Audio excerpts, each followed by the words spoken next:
pusaka. Karyanya begitu melegenda. Lagu-lagu gubahannya digemari masyarakat lintas generasi. Ya, tua muda pasti kenal dengan lagu-lagu ciptaannya. Dialah Ismail Marzuki, maestro pencipta lagu atau komponis besar kebanggaan Indonesia. Lebih dari 200-an lagu lahir dari karya sang seniman asal Betawi ini. Gugur Bunga, Rayuan Pulau Kelapa, Indonesia Pusaka, Sepasang Mata Bola, dan Juwita Malam adalah sederetan karya-karya Ismail Marzuki yang melegenda. Tumbuh dan berkembang di zaman kemerdekaan menjadi inspirasi Ismail dalam menulis lagu. Lagu-lagunya syarat akan semangat perjuangan dan cinta tanah air. Namun, juga tidak sedikit lagu-lagunya yang bercerita tentang cinta kasih antar dua insan.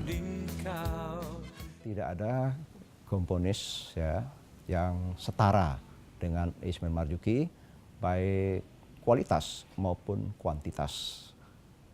Kuantitasnya 200 lagu loh. Dan lagu-lagu ini semua fungsional, artinya bermanfaat, berguna untuk generasi pada saat itu dan sampai sekarang. Ya kan? Artinya lagu-lagu perjuangan itu menambah semangat, elan perjuangan. Lagu-lagu percintaannya juga sangat memuaskan dahaga jiwa kita, rohani kita, dan kata-katanya, syair-syairnya juga sangat indah. Karya Ismail Marzuki itu penting di dalam dunia musik sastra kita karena karyanya dia tuh mencerminkan saat periode waktu dia menuliskannya ya. Karena tentu aja kita punya banyak komponis tapi yang mencerminkan semangat perjuangan, kisah cinta di masa perjuangan, di masa perang dan segala macam itu Ismail Marzuki ya. Diciptakan alam pria dan wanita. Ismail Marzuki yang biasa dipanggil Bang Maing lahir pada 11 Mei 1914 silam di Kampung Kuitang, Lebak, Jakarta. Pada 11 Mei 2015 ini akan menjadi peringatan 101 tahun kelahirannya. Memaknai Ismail Marzuki melalui karya-karyanya, utamanya lirik-liriknya. Nasionalisme, patriotisme itu yang utama. Nah, memaknainya dengan sekarang itu menjadi sangat relevan di zaman perang budaya global ini gitu. 27 tahun Ismail Marzuki berkarya dan ratusan lagu pun tercipta. Sejak usia dini, Ismail sudah tertarik dengan dunia musik.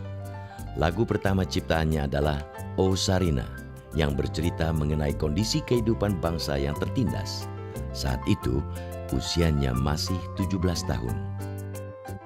Dia sejak sekolah kecil udah mainkan, dibeliin alat, terus dia banyak dengar musik-musik, jadi dia tertarik, dia disekolahkan sampai HIS, setingkat SMA, terus dia bermain musik.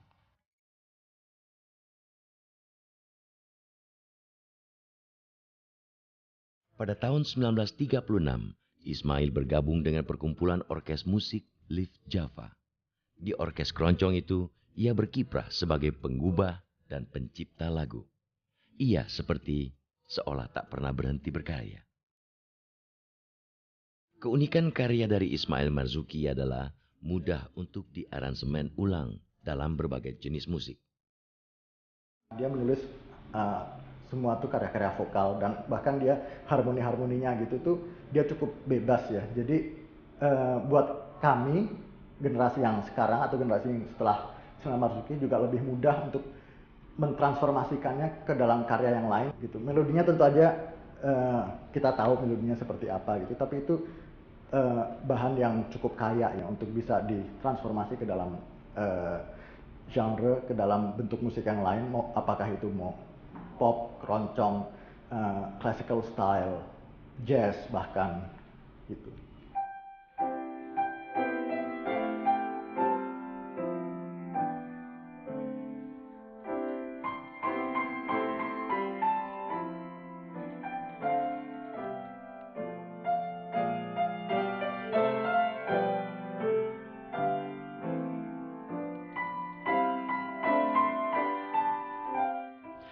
Rayuan Pulau Kelapa, siapa yang tak kenal dengan lagu ini?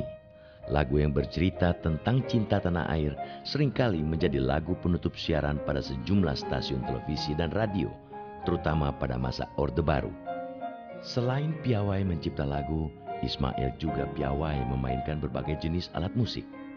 Di usia muda, Ismail sudah menguasai banyak alat musik seperti gitar, piano, akordeon, ukulele, harmonika, dan biola. Alat-alat musik peninggalan Ismail Marzuki sebagian tersimpan di salah satu sudut ruangan gedung Taman Ismail Marzuki yang diambil dari namanya. Penghargaan atas jasa-jasanya berjuang demi Indonesia merdeka melalui seni musik itulah membuat namanya diabadikan sebagai nama gedung tempat pusat seni di Jakarta.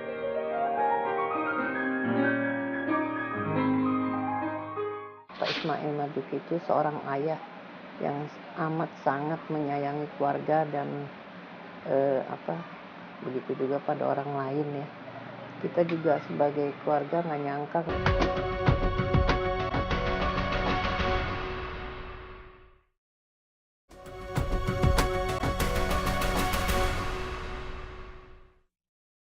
Selendang sutra, tanda mata darimu. Jiwa nasionalisme komponis besar Ismail Marzuki sangat kental terlukis dalam rangkaian lagu-lagunya yang menggambarkan nuansa kedaerahan dari Aceh sampai Papua. Di antaranya lagu Olele di Kutaraja, Tari Andalas, Bandung Selatan di Waktu Malam, Lenggang Jakarta, Sepasang Mata Bola, Arek Surabaya, dan Irian Samba. Di situ ada kebinekaan. Lagu-lagu tentang Kembang Rampai dari Bali, Jakarta Raya, Sri Jakarta, Sapu Tangan dari Bandung Selatan, terus disebut Papua itu menandai pemikiran dia meliputi ini Indonesia masih zaman penjajahan kan. Ini pesan-pesan persatuan, kebinekaan, Bhinneka Tunggal Ika yang sangat indah bener gitu. Lagu-lagu ini hanyalah sedikit dari 200-an lebih lagu yang berhasil diciptakan Ismail Marzuki. Sang legenda tinggal bersama keluarganya di sebuah rumah di Bilangan, Jakarta. Aryati. Ini adalah rumah tempat Ismail Marzuki dan keluarga tinggal. Di rumah inilah banyak karya-karya sang komponis tercipta. Namun kini rumah ini sudah berpindah tangan sejak ditinggal sang empunya yang meninggal pada 25 Mei 1958. Rumah di Kampung Bali, Jakarta ini telah berubah menjadi kos-kosan. Pindah ya karena kita memang keadaan Pak Ismail pada waktu itu pas-pasan. Jadi setelah Pak Ismail wafat, ibu ya terbesit untuk membiayai makan, biayai sekolah saya. Dia jual rumah itu gitu. Ya, jadi bisa ngebiayain lah untuk keluarga. Rahmi Aziah, anak angkat satu-satunya dari pasangan Ismail Marzuki dan Elis Zuraidah, menceritakan bagaimana kenangan terhadap sang ayah. Jadi kalau hari Sabtu, hari Minggu tuh beliau ada di rumah. Kalau enggak jalan-jalan ke pasar dulu lapangan Ikada, sekarang Monas ya. Nah disitulah Pak Ismail sambil jalan itu suka mencari inspirasi untuk menciptakan satu buah lagu. Ya dia Pak Ismail Marzuki itu seorang ayah yang amat sangat menyayangi keluarga dan begitu juga pada orang lain ya.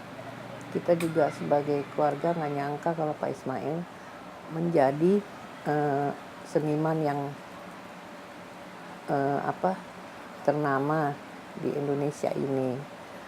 Baru setelah Pak Ismail wafat kita mengetahui, makanya ya kita sangat amat ya ada terharu juga, ada senang juga gitu. Dalam mencipta lagu, Ismail Marzuki seolah tak kenal waktu. Kerap kali ia menciptakan lagu pada tengah malam hari hingga menjelang subuh. Namun, Kebiasaan Ismail Marzuki yang kerap begadang dan merokok memperparah penyakit paru-paru basah yang dideritanya selama 12 tahun. Rahmi menuturkan penyakit ayahnya ini didapat setelah Ismail membeli saksofon milik temannya yang menderita penyakit yang sama.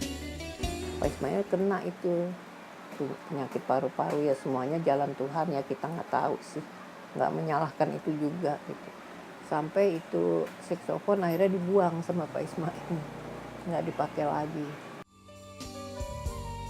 Meski Ismail Marzuki telah tiada, namun karya-karyanya terus menggema dan melekat di hati pencinta musik tanah air. Saya kira kalau sampai digemari sampai saat ini itu itunya cuma satu ya, elemennya cuma satu, yaitu kualitas. Kalau sesuatu hal nggak berkualitas, mau bentuknya seperti apa, tetap aja itu akan mati dibunuh oleh zaman ya. 5 November 2004, Ismail Marzuki diangkat sebagai pahlawan nasional. Menurut Rusdi Saleh yang turut menggagas Ismail Marzuki sebagai pahlawan nasional, jalan untuk mewujudkan hal tersebut tidaklah mudah. Saya pikir ini dia harus mendapat penghargaan itu. Oleh karena itu saya ajukan waktu itu ide ini kepada waktu itu Gubernur Fauji Bowo. Tapi setelah itu tidak ada perkembangan apa-apa. Oleh karena itu saya berjuang sendiri. Dari Departemen Sosial mengatakan bahwa Seknek minta ini saksinya siapa yang bisa menguatkan usulan ini. Kemudian diberitahukan kepada saya susah sekali mencari saksi yang masih hidup ya. Saya sodorkan itu kesaksian itu. Maka diputuskanlah beliau dianugerahkan gelar pahlawan nasional. Ismail Marzuki banyak menciptakan lagu-lagu yang hits ya, tapi disesuaikan dengan zamannya. Beliau bisa menciptakan banyak lagu-lagu yang bertemakan romantis.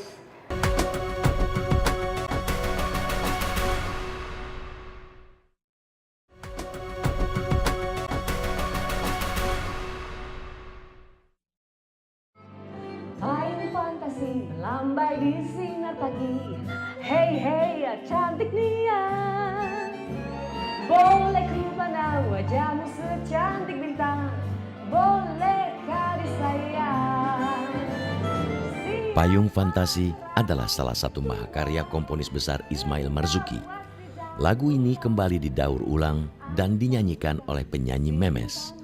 Memes hanyalah satu dari sekian banyak penyanyi yang mengagumi dan menyanyikan kembali lagu-lagu sang maestro Ismail Marzuki. Kekagumannya membuat ia dan sang suami Adi MS mengaransemen 9 karya populer Ismail Marzuki dalam album barunya dengan genre jazz orkestra.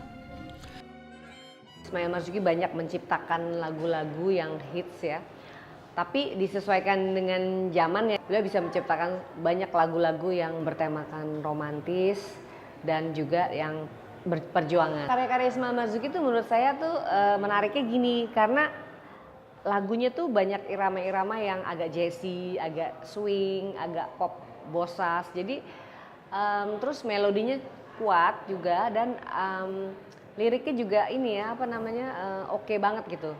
Seperti dia waktu menceritakan dia jatuh cinta kepada istrinya ya waktu itu, dia mengarang lagu berjudul Dari Mana Datangnya Asmara, yang dari mana datangnya asmara. Itu kan lagunya enak banget gitu ya, terus ya sangat romantis gitu dari melodinya, dari nyanyiinnya gitu, liriknya gitu. Juwita malam, siapakah gerangan tuan?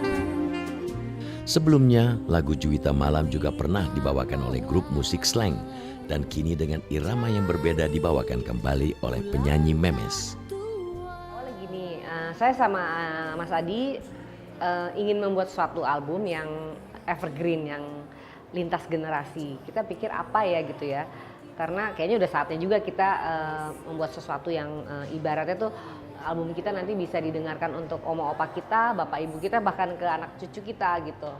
Terus kita seleksi, akhirnya jatuhlah kepada pilihan kepada Ismail Marzuki. Sapu tangan Meski lagu-lagunya tetap dikenang dan dinikmati lintas zaman, dari zaman penjajahan, zaman kemerdekaan, dan kini, bukan berarti karya Ismail Marzuki tidak mendapat kritikan. Sejumlah pihak menduga beberapa lagu Ismail Marzuki adalah plagiat. Bahwa ada kritikan, boleh saja kritik. Cuman ada dasarnya. Dia berdasar fakta atau tidak. Nah, pada suatu diskusi banyak orang yang menganggap kritik nggak perlu. Saya bilang perlu. Jadi silakan saja para pengkritik itu, karena kemajuan satu bangsa dari kritik, saling otokritik gitu loh. Jadi tidak ada karya buatan manusia yang nggak bisa dikritik gitu loh.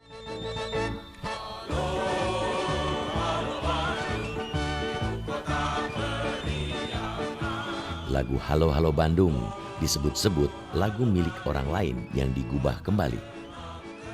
Yang saya dan teman-teman saya lakukan itu karya Ismail Marzuki.